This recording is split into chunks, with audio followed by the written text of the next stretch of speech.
Bom, agora eu passo a palavra para o Dr. Leonardo de Medeiros Garcia, que vai proferir a palestra sobre consumo sustentável, proteção do meio ambiente do CDC. Primeiramente, boa tarde a todos. É um grande prazer poder estar aqui mais uma vez em Salvador. Eu dei aula aqui em Salvador durante vários anos e receber um convite da professora Josiane é um grande prazer, né, poder estar aqui. Fiquei emocionado com relação à competência de vocês, o entusiasmo de vocês para poder fazer esse evento, né? No Brasil a gente tem tantas dificuldades e às vezes a gente se apega a essas dificuldades para não realizar as coisas. E quando a gente quer fazer, quando a gente se propõe a fazer, mesmo com as dificuldades, é possível fazer. E esse é um exemplo hoje aqui. Só vocês sabem o quanto é difícil realizar um evento. Estou vendo aqui jovens que se dedicaram, que são unidos pelo propósito da defesa do consumidor, de fazer um projeto tão bacana, tão legal em relação a isso. Então, muito obrigado por participar desse evento. Agradeço também a BDCom.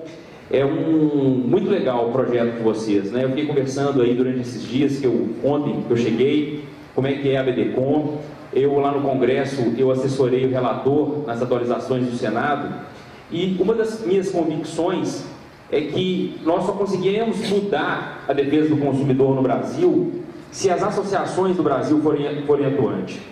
Se nós pegarmos o exemplo dos Estados Unidos, por exemplo, nós vemos que lá há um intuito muito forte da cidadania, de participação, das associações. As associações pressionam as empresas, há associações específicas para testar produtos, e aí isso funciona lá. E no Brasil, acaba que as ações civis públicas, por exemplo, acabam ficando todas a cargo do Ministério Público, acaba que agora a Defensoria Pública também, mas é muito pouco ainda.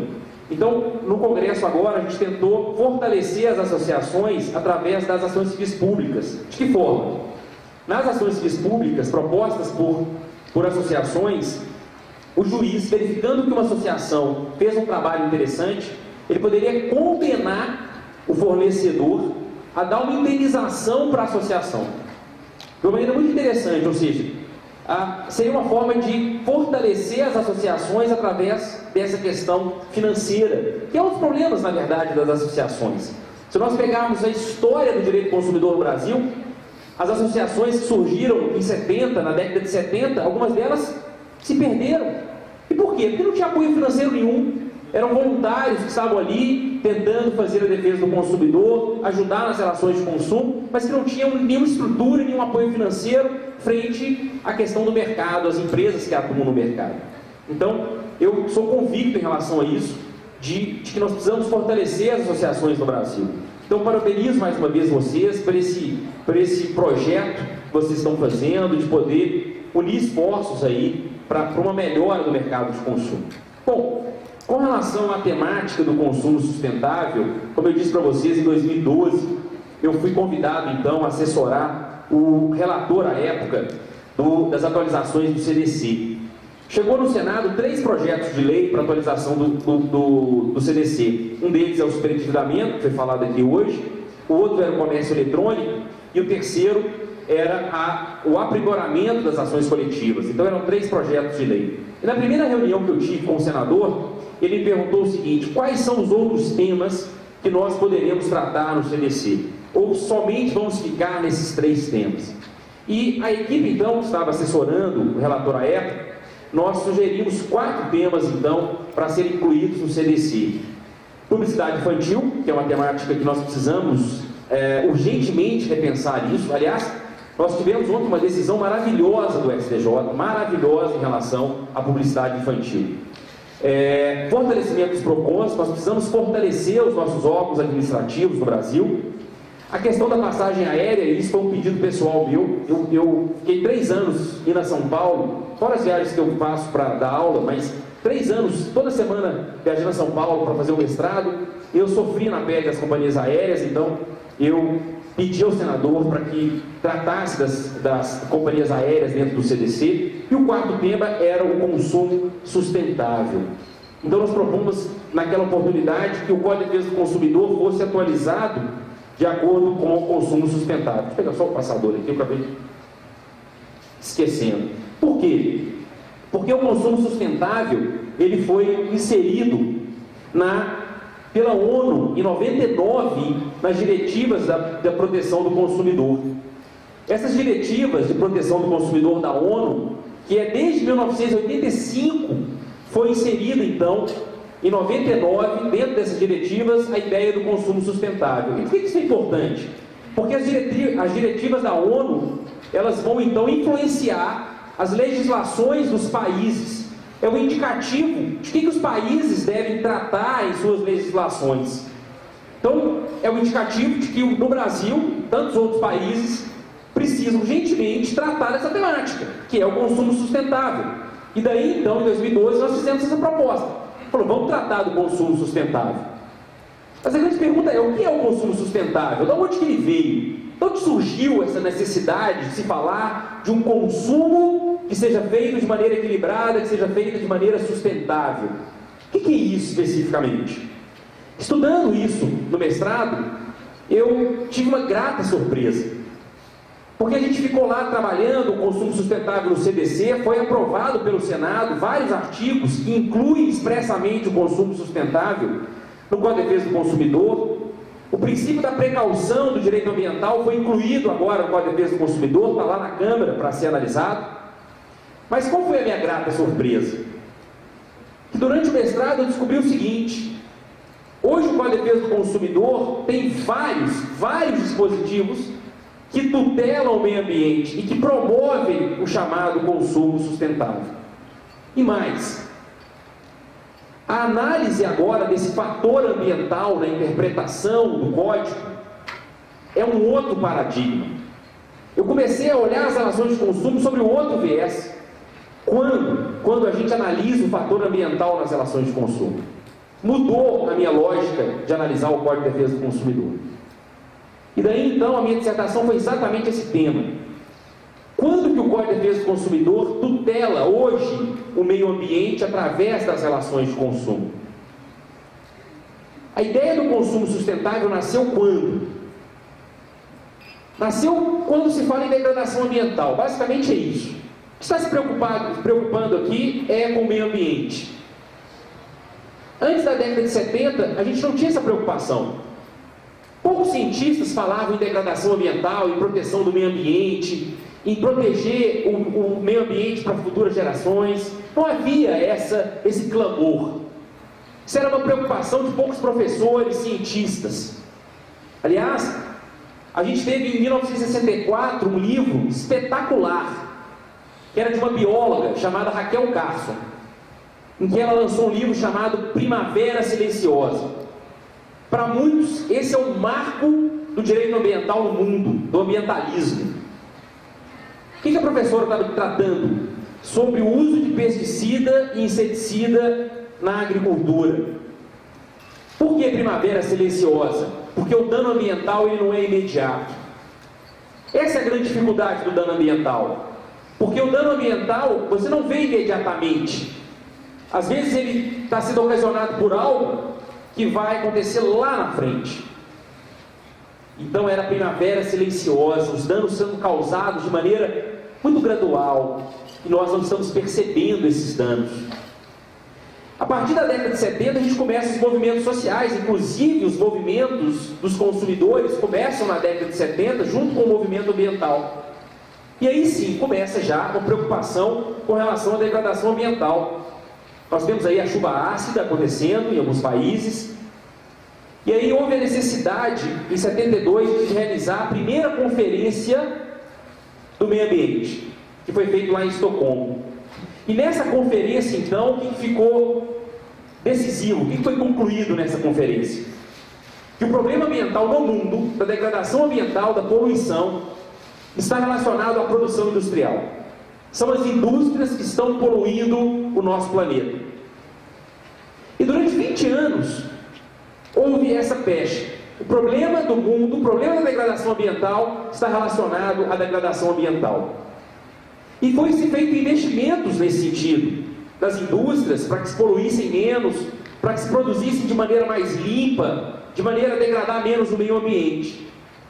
Mas mesmo assim, o nosso planeta estava sendo degradado. Os recursos naturais estavam se esgotando, o nível de poluição aumentando.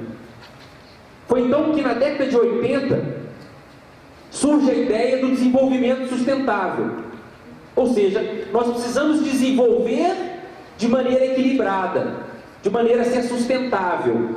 E percebe-se então que o problema do planeta não é só a produção. O problema do planeta é o consumismo exacerbado que nós temos no nosso planeta. Nós estamos consumindo demais. Nesse momento surge aquela ideia de que se os países pobres quisessem consumir o que os países ricos consumissem, nós precisaríamos de 2 planetas Terra. Imagine, se a gente pegasse como paradigma os Estados Unidos, então talvez a gente precisaria de uns 3 ou 4 planetas Terra, se a gente quisesse consumir iguais a eles. E aí fica muito forte então a ideia de que o problema não é a produção, é o consumo.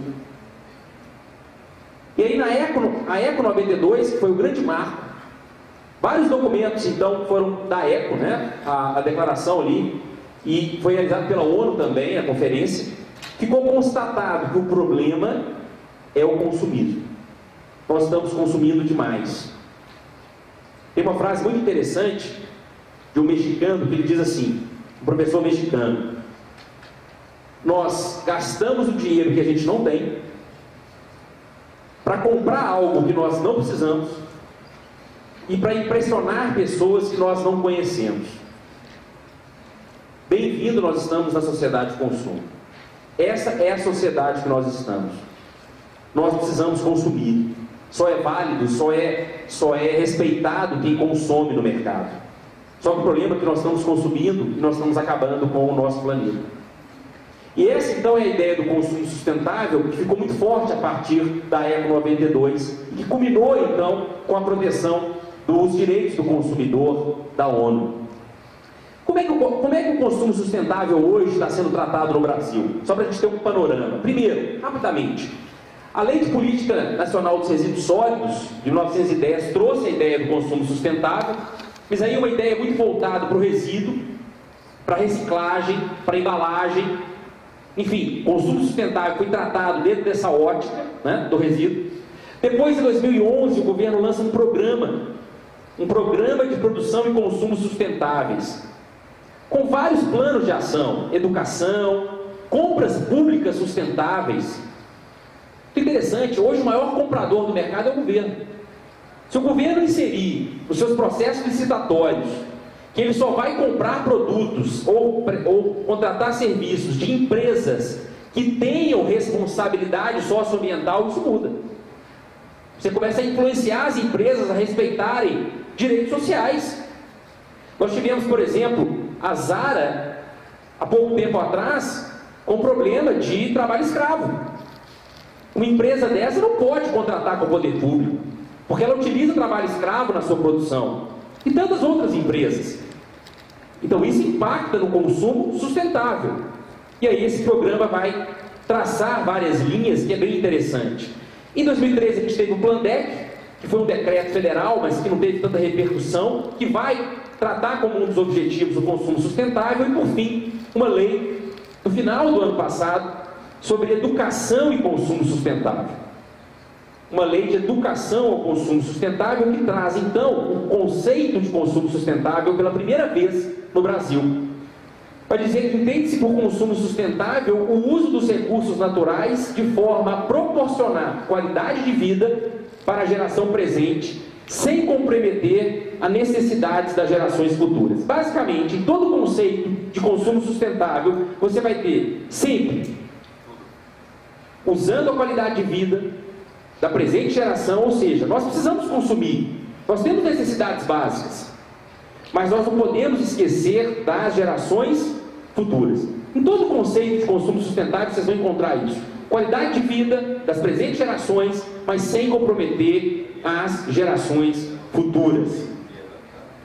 E aí nós temos um capítulo do meio ambiente, artigo 225, que vai dizer que é direito de todos o meio ambiente ecologicamente equilibrado.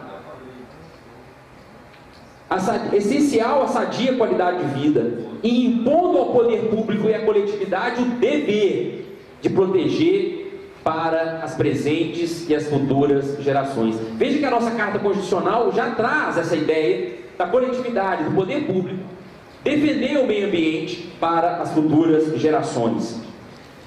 Como é que eu posso defender a atuação do CDC na Constituição Federal? Veja, artigo 5º, inciso 32, vai dizer que, como direito e garantia fundamental, o Estado promoverá na forma da lei a defesa do consumidor. Que lei é essa? Artigo 5º, inciso 32 da Constituição. Eu sei que a gente estuda esse artigo na faculdade. E vai dizer que o Estado tem o dever de proteger o consumidor na forma da lei. Que lei? Código de Defesa do Consumidor. Aliás, hoje é um dia especial, especialíssimo.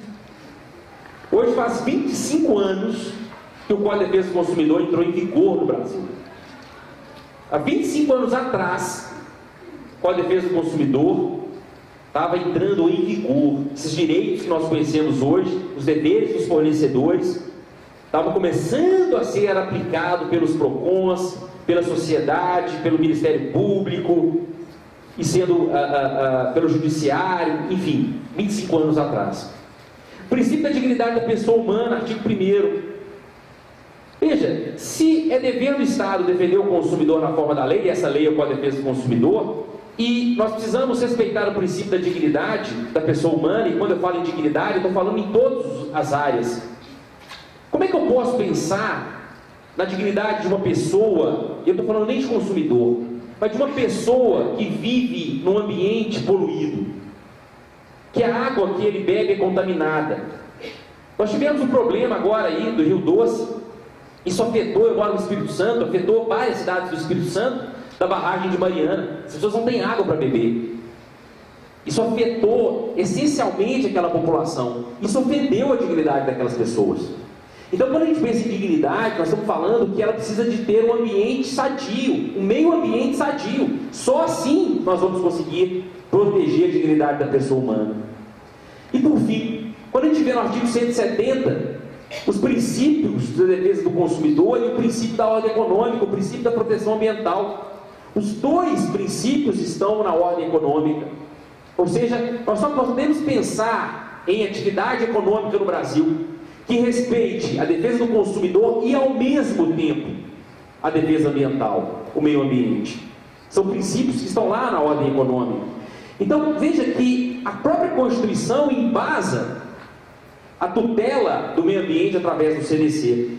Porque o artigo 5º vai dizer na forma da lei, e é a lei que é o CDC que deve defender o consumidor através da sua dignidade. Bom, vamos passar para o CDC então. Quando que o CDC trabalha a ideia do consumo sustentável? Primeiro, artigo 4º. Gente, deixa eu falar uma coisa para vocês. Sei que vocês estudam isso, mas o artigo 4º, para quem não sabe, é o artigo mais importante do Código de Defesa do Consumidor. E é um dos artigos menos falados. É um dos artigos que vocês vão encontrar menos comentários nos livros. Mas é um artigo que talvez a gente deveria estudar mais. Sabe por quê? Porque o artigo 4º do CDC é o artigo principiológico. É o artigo de princípios. É o artigo que vai traçar os objetivos do Código. É que vai dizer para onde nós vamos através da defesa do consumidor. O artigo 4º aplica-se em todo o Código de Defesa do Consumidor. Quando você se deparar com uma situação de consumo, aonde você estiver peticionando, você concursado público, se você encontrar argumento no artigo 4º para falar essa situação ofende o artigo 4º, isso é contra a lei, você está dizendo que aquilo ali é uma prática abusiva. Porque no artigo 4º é onde nós temos os objetivos, é onde nós queremos chegar. É os objetivos do Código, é os princípios que vão embasar o Código de Defesa do Consumidor. Eu me lembro quando o Código foi editado, há 25 anos atrás, pouco mais de 25 anos, né? Alguns comentários, aí surge um monte de comentário de livro. Eu me lembro de um livro comentado por alguns autores, um deles, professor renomado do Direito Administrativo, professor Toshio Bukai. Ele disse assim: o artigo 4º não precisa ser comentado, porque o artigo 4º não tem sanção. Se não tem sanção, não é norma. Então ele é está só para exemplificar aí no Código. E não comentou, dizendo que não tinha sanção. e aí, portanto, não tinha valor. Precisa ter sanção. O artigo 4º está dizendo aonde nós vamos, o que o código quer dizer. E aí, no artigo 4º caput, o que ele fala? Um dos objetivos do código é a melhoria da qualidade de vida do consumidor. Como é que eu vou ter como objetivo do código a melhoria da qualidade de vida se o meio ambiente que ele vive está ruim? Como é que eu posso aceitar que uma relação de consumo polua o meio ambiente e isso seja permitido, isso seja legal, isso seja lícito? Como é que eu vou permitir que um fornecedor produza um produto que pode até ser bom para o consumidor, a princípio, pode até ser bom para a sociedade, olhando de maneira muito fria, mas eu percebo que esse produto ou essa prestação de serviço ofende o meio ambiente, essa prática, esse produto não pode ser colocado no mercado, porque o código só aceita a relação que propõe uma qualidade de vida do consumidor. E se não há qualidade de vida, ou se piora essa qualidade de vida, eu não posso tolerar essa atividade, eu não posso permitir que esse produto esteja em circulação. Essa é a ideia do código. Na verdade, o princípio da sustentabilidade está aqui, no artigo 4º caput do CDC. Está implícito. Porque eu só posso ter relações de consumo que promovam a melhoria da qualidade de vida do consumidor. É um objetivo do código. É o código que está dizendo, eu só aceito situações que promovam a melhoria. E como é que eu vou pensar em melhoria da qualidade de vida se eu tenho o meio ambiente sendo poluído, se a água está se esgotando, se eu não tenho saneamento básico e por aí vai. Depois nós temos no artigo 4º o princípio mais importante do código. O princípio mais importante do código está no artigo mais importante do código, que é o artigo 4º, inciso 1º, o princípio da vulnerabilidade. Por que é o princípio mais importante? Porque todos os outros princípios decorrem desse princípio. Eu só aplico com a defesa do consumidor se eu encontrar quem é o vulnerável. Foi o código que está dizendo isso para mim? Foi. Mas a Constituição Federal me disse também. Porque quando a Constituição disse assim, o Estado deverá promover a defesa do consumidor, o que a Constituição está nos dizendo? Que essa figura, consumidor, ele é vulnerável. Por isso que merece proteção do Estado. Eu só protejo para quem merece. Eu não preciso proteger iguais. Eu protejo quem merece ser protegido, quem precisa, melhor dizendo, de proteção. Então a própria Constituição reconheceu a vulnerabilidade do consumidor. E é esse princípio que vai embasar todos os outros. Eu só vou conseguir aplicar os outros princípios se eu reconheço que o consumidor é o vulnerável. E quando se fala hoje em vulnerabilidade, eu sei que o STJ tem utilizado aquelas ideias da professora Cláudia Lima Marques, de vulnerabilidade técnica, vulnerabilidade jurídica, vulnerabilidade informacional. Eu pergunto para vocês, por que não vulnerabilidade ambiental? Eu pergunto para vocês, os produtos que vocês consomem, vocês sabem como foi produzido? Vocês sabem quanto de energia e quanto de resíduo foi gerado para produzir esse produto? Vocês sabem corretamente como se descarta o produto? Qual é o dano ambiental que aquele produto pode causar na natureza? Nós temos essas informações? Não. Portanto, nós somos vulneráveis de maneira ambiental. E se nós somos vulneráveis de maneira ambiental, nós precisamos ser protegidos pelo Código de Defesa do Consumidor sobre essas práticas que são abusivas e causam dano ao meio ambiente. Também no artigo 4º, nós temos a harmonização da defesa do consumidor e cita expressamente o artigo 170. Por isso que eu trouxe para vocês. Eu preciso harmonizar a relação de consumo através da ordem econômica e, portanto, os princípios da ordem econômica. E qual princípio está na ordem econômica que nos interessa? Proteção do meio ambiente. Eu só vou poder harmonizar os interesses do consumidor com o fornecedor se eu respeitar os princípios da ordem econômica, entre eles a proteção ambiental. Veja, gente, nós temos vários canais no código que nos possibilitam proteger o meio ambiente. E analisar a proteção ambiental muda o paradigma. Há determinadas relações que antes eram aceitáveis, que talvez hoje, com esse viés da proteção ambiental, não mais serão aceitas.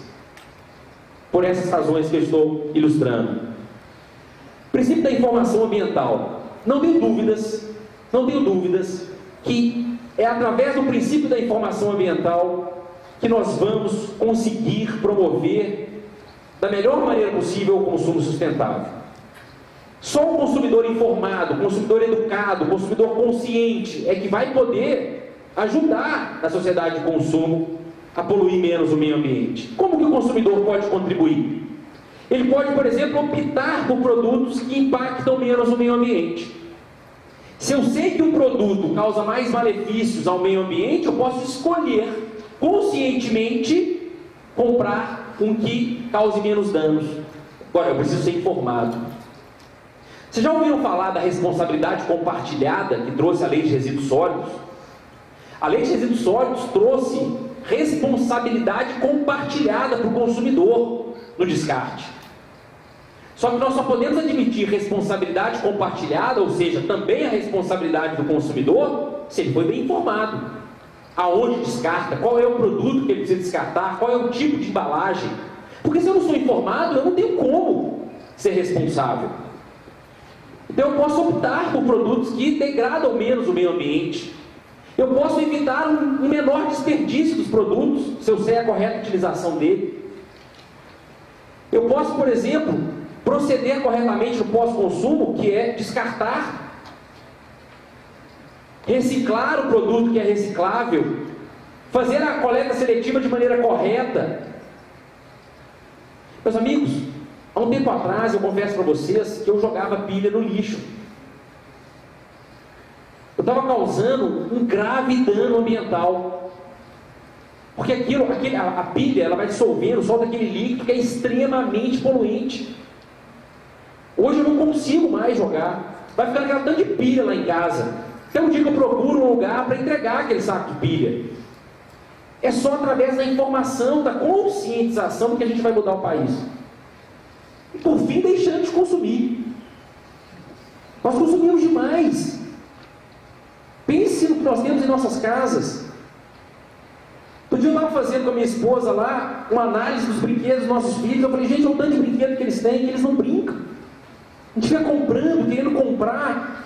Aí é presente da avó, é presente de tia, é presente de não sei o quê, e eles não brincam, não aproveitam. Só que esse deixar de produzir tem um impacto muito grande na sociedade.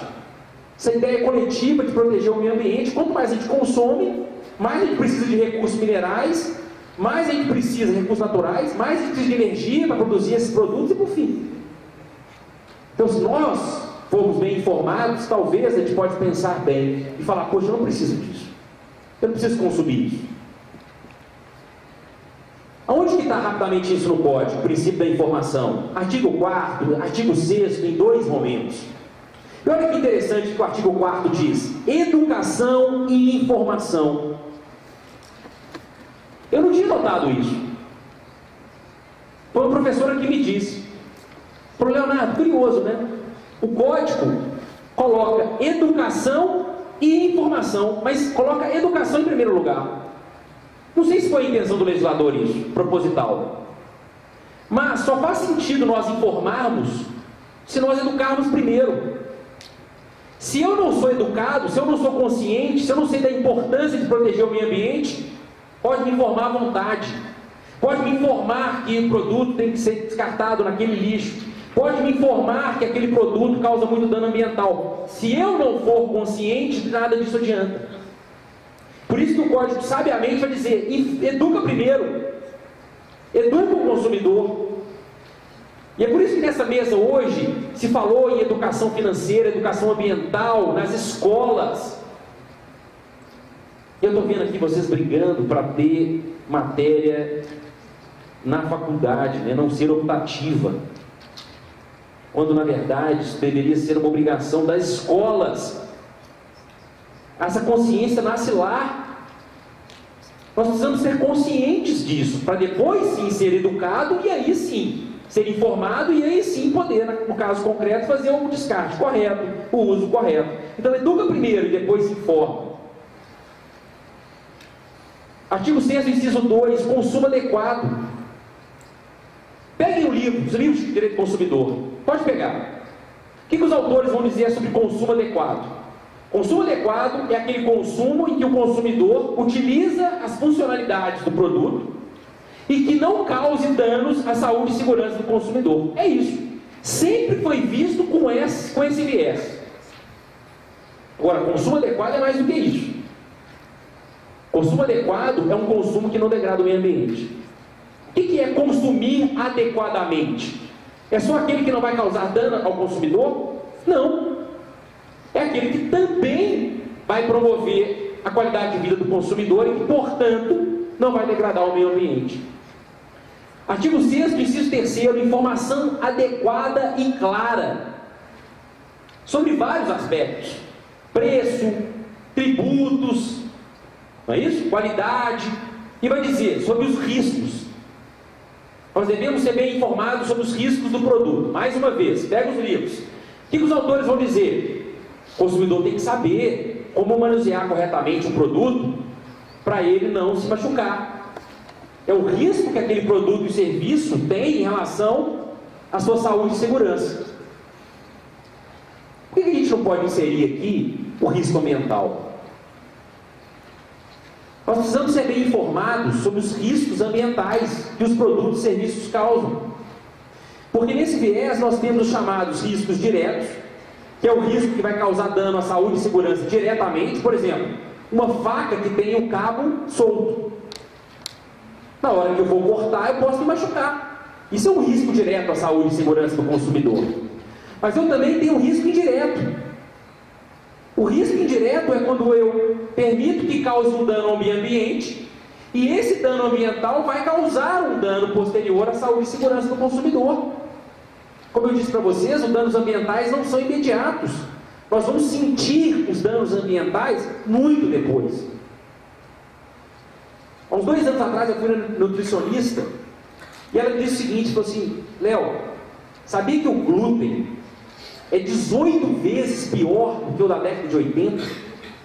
18 vezes de pior qualidade em relação a esses transgênicos, a essas questões que foram utilizadas na agricultura e etc. Piorou a qualidade do glúten em 18%. Hoje existem várias pessoas e crianças que estão sendo infectadas com minério, chumbo, no cérebro.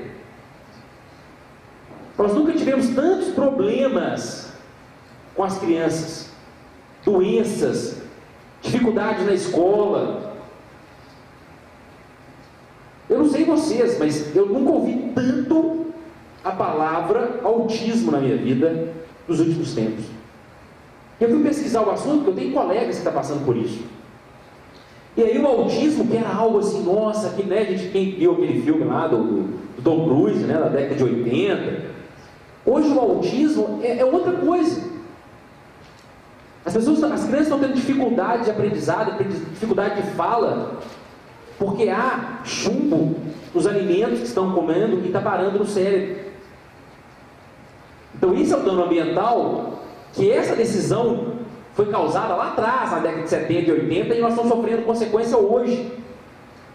Então esse é o risco indireto, que afeta a qualidade de segurança do consumidor. Então, sempre que eu perceber que um produto, um serviço tem um risco ambiental, eu também não posso admitir ele. Ou eu preciso informar muito bem o consumidor para evitar essa possibilidade de dano. E aí, gente, nós vamos poder utilizar, se a gente admite que o risco ambiental é tutelado pelo CDC, nós vamos utilizar o artigo 8º, o artigo 9º e o artigo 10, que são artigos também maravilhosos e pouco explorados pela doutrina e pela prática, que é a defesa da qualidade da vida do consumidor, mas pelo qual olhar? Pelo olhar ambiental. Se nós permitirmos que um produto cause um dano ambiental, ainda que ele não cause um dano à saúde e segurança do consumidor imediatamente, nós estamos ofendendo com a defesa do consumidor. Eu vou dar um exemplo para vocês. Ácido bórico. Confesso a vocês que eu tive dificuldade, fiquei pesquisando, falei, gente, como é que eu vou arranjar um exemplo? Já que eu estou defendendo isso, eu estou dizendo que tem um produto que causa um risco ambiental altamente, que o artigo 10 vai dizer, os produtos altamente nocivos e altamente perigosos não podem estar no mercado. Não podem. Só que a gente sempre olhou esse artigo sobre qual olhar? Altamente nocivo, altamente perigoso e causa dano à saúde direta do consumidor. Mas eu posso ter produtos e serviços que são altamente perigosos ou nocivos ao meio ambiente e não são altamente nocivos e perigosos ao consumidor. E aí? O ácido bórico, por exemplo, é utilizado em esmaltes, é utilizado em alguns pesticidas, é utilizado em alguns cremes de pele. E, na quantidade que normalmente esses produtos têm, não causam dano à saúde e segurança do consumidor. Não afetam a segurança e a qualidade de vida do consumidor. Por isso que ele é permitido.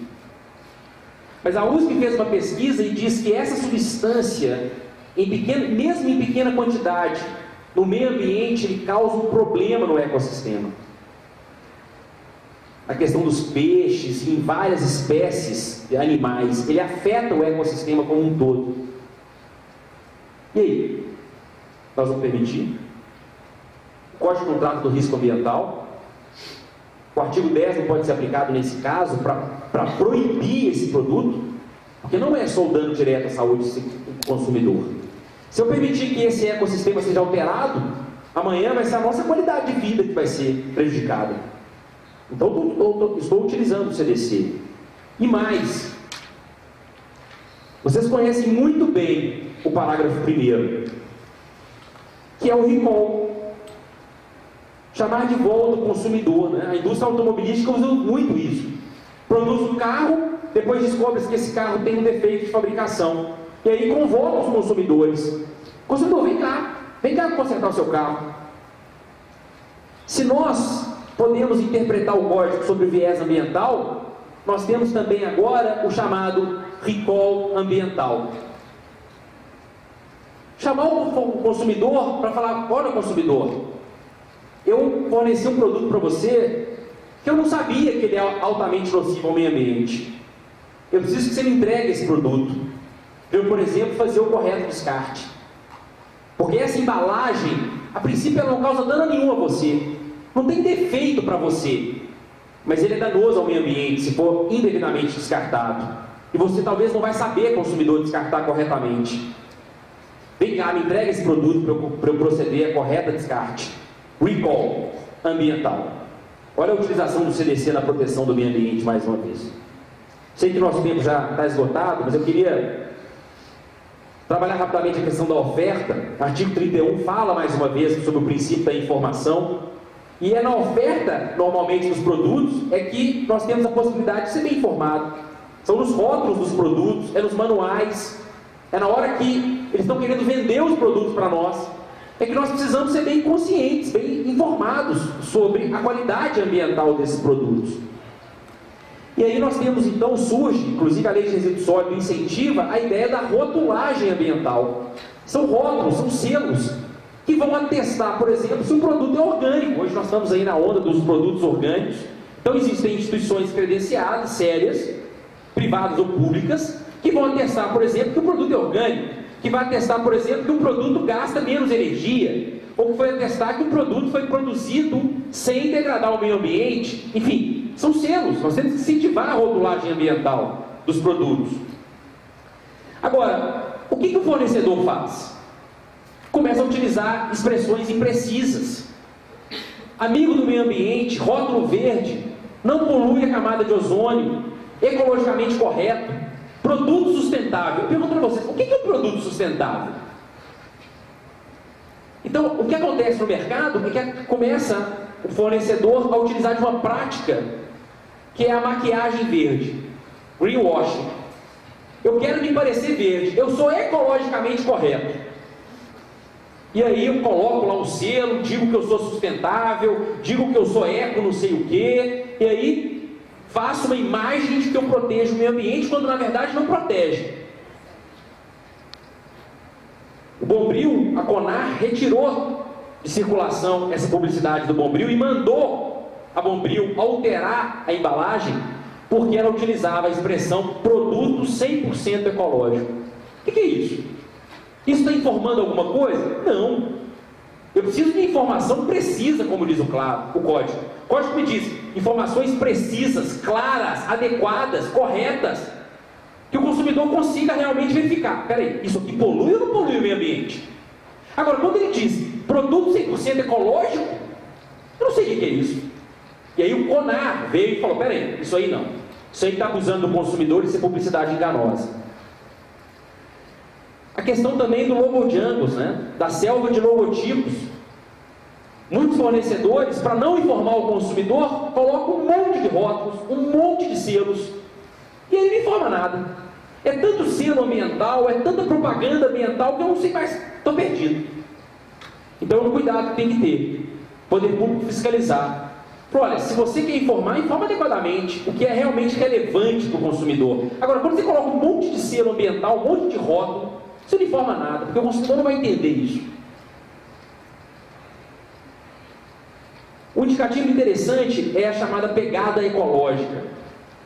A pegada ecológica, e esse sim é um fator interessante de ser informado para o consumidor, é o quanto em hectare, e aí no Brasil a gente pode falar metro quadrado, quilômetro quadrado, se utiliza de recursos naturais por pessoa ou por aquela sociedade. Então é uma forma de indicar o quanto aquela pessoa ou aquela sociedade está utilizando de recursos naturais para a sua vida. Se for uma sociedade que consome muito, por exemplo, a americana, a pegada ecológica dela vai ser enorme. Ela vai utilizar um hectare enorme, né? Vários hectares para poder ter a qualidade de vida que eles pretendem. Se for uma sociedade que polui, que consome pouco, certamente vai ter um hectare menor, né? Eu gosto muito da mochila ecológica.